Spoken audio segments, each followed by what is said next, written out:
Hey everybody, how's it going? Just in my studio here and got my polar bear right here. But work on the polar bear is done for this year. I'm going to pack this piece up for the winter. And basically all I'm going to do is probably build a little A-frame around it and just protect it from the snow. I'm just going to leave it right here. I'm going to take the roof off. There's all the leaves there. Looks quite beautiful. Take the roof off and leave the walls up. And I'm not going to be working in this studio for the winter because it was more designed for the summer. And then I'll pick this piece back up in the spring again. But so what I've been doing is I've been busy insulating a small little shop. And the idea is I'm going to have somewhere warm to carve in the winter. It's something that I haven't really done before in terms of trying to create a space where I actually have heat. So I'm just going to show you what I've been busy with. I'm essentially going to be working in here. Let's say it's cozy, we'll say that. But I think I got lots of space around my piece. So this is a decent sized piece of soapstone. This is a Brazilian soapstone. It's about 340 pounds. It's going to be a barn owl for a collector in the UK. And I'm going to carve it in here. And so what I've done is well, first of all, I've insulated the whole thing and I put in this air vent right here so I can clean the air. I'm going to have a little heater there. Hopefully it's going to be warm enough. I have to test it out. Obviously, when I'm pulling the air out with this thing, it's going to be pulling all my hot air out. But I think as long as it doesn't get too cold, I'll be okay. And that's what I'm going to test out. So it's definitely something that I've thought about a lot, especially since moving back up here to BC or more northern BC, central BC. The winters get cold. Like you're talking as cold as -40, but usually only get a few days of that, if that. Last year was very mild. I probably didn't really crack -10 until after January or till into January. So like October, November, December, I can still carve.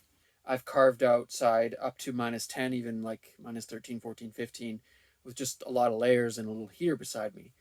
So I think if I have some heat in here, fully insulated space, I think I can do it. But you kind of just have to test it out. And so that's what I've been busy with. I'm basically building a little cave to hibernate while the bears hibernate, and I'll be carving some bears. But first, I'm going to be carving a barn owl out of this right here. So the first thing I'm going to do today is I'm going to just sand it. I'm going to have a good look at this stone. I see there's a crack here, kind of stops though right here, right? So the crack doesn't actually run all the way through.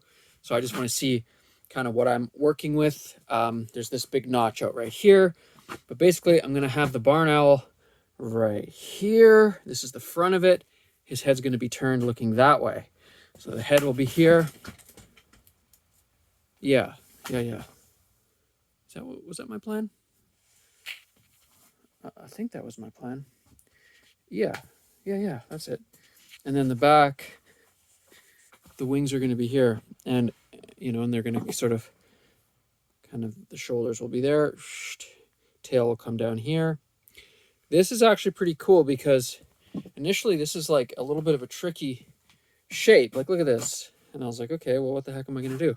Got this big piece sticking out here. But this I can do like a nice log that will sort of be the edge of a nest with some eggs in it. And he'll kind of be standing and perched on a nest. So I'll be able to do some foliage, some branches and things like that, which I find I enjoy doing. And it adds so much to the piece when you can do that type of thing to it. So I'll get to explore that a little bit. And so that's what I'm going to do today, just start sanding this piece just to see what I'm working with, to see how deep any cracks go, or if I have any cracks that I can't see, just to avoid any areas. But it looks fairly decent. So and to see kind of the color, because I haven't really seen much of the color of this piece. So just starting with that process today. But you know, I've been working on this week, getting this studio ready, and I'm pretty excited to actually have a space. Now I can kind of relax a little bit and just focus on carving. I don't really have to worry about, oh, what am I going to do for the winter when it gets really cold? Because this was my plan. And I think it's really cool because, you know, you have to kind of start things and test things out. So I've got a good start. Lots of different elements, the insulation, the air circulation, dust extraction, um, and the visual, right? Like I made it all white in here because I thought it would be better for filming into this space. So there's different elements that as an artist you're considering. And here's another one. You know, this shop, it's interesting when you look at, you go to the source of where the creation is actually happening. And a lot of the times it's not a clean, pristine space, especially with stone carving. You know, you can have really nice facilities. That's the dream, right? One day. But you work with where you're at and what you have. But I kind of sometimes resist showing the sort of deeper behind the scenes, I guess you could say, because a lot of the times it's not pretty. It's not Instagram pretty, right? That doesn't matter because a lot of the time Instagram pretty is very surface oriented. It's just a facade. There's no actual heart. There's no actual like core creative substance there. I mean, maybe there is some, right? And I'm not saying it's all like that, but I think for me, it's important as an artist and someone who's on social media, promoting my business on social media, to make sure that when I'm creating something, that it's nourishing me and that I'm honest with that aspect of the creative process, which is, you know, when you sit down with a sketchbook and you put your pencil on the page and you're actually drawing and you're engaged in that creative process, it doesn't really matter what it looks like. What matters is that interaction that's happening, that moment where you're actually sitting down and your pencil goes on the paper. And for me, it's the same. When my blade is on this stone right here and I'm engaged in that creative process, I don't care. I don't care what my environment looks like. I care what the piece looks like, right? And I want to make that perfect. I want to make that as perfect as I can. Obviously, it's important. Like comfort is important. Like you want to be warm, right? Sometimes when it gets really, really cold and you're carving, you know, that's going to affect the carving, but that's okay too because that's part of the process. And I'm in Canada. It's get cold. It gets cold in Canada, right? That's part of this process. I'm a stone carver in Canada. I'm an artist in Canada. Well, this is part of Canada. This cold weather that you get in the north. Anyways, I am kind of being pushed inside here.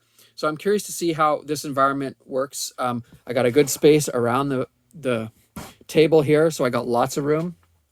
And that's a little rant about you know, my studio.